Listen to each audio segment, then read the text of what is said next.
are important, but talk alone is not enough.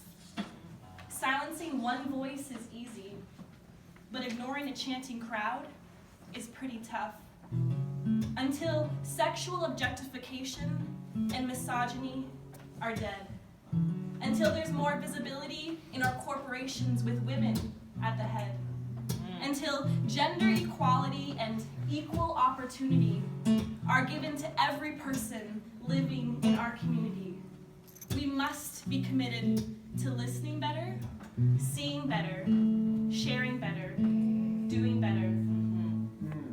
We need to ask ourselves, whose voices are missing from this conversation? Yes. What diversity needs to be added to have full representation? Until everyone's sexual orientation and gender expression are protected, respected, and not met with harmful aggression. Until fleeing the country, self-harm, and suicide are distant options for youth and they can come out with pride. We must be committed to listening better, seeing better, sharing better, doing better.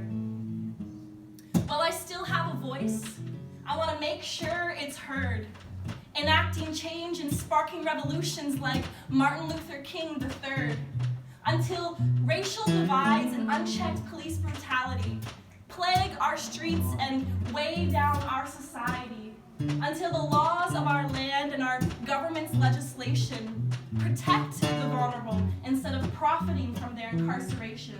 Come on. We must be committed to listening better, seeing better, sharing better, doing better. More acknowledgements are being made, and awareness is growing. But tokenizing lip service is not sufficient for the damage that needs to be paid. Until missing and killed Indigenous women are a national priority, and our nation acknowledges its genocide and stops undermining Native authority. Until the byproducts of bigotry and colonization are owned and addressed, and stolen land is returned and Indigenous communities have a place to rest. We must be committed to listening better, seeing better, sharing better, doing better. True allies are those who don't need a pat on the back for being inclusive. Whose actions and words confront institutions that are harmful and abusive.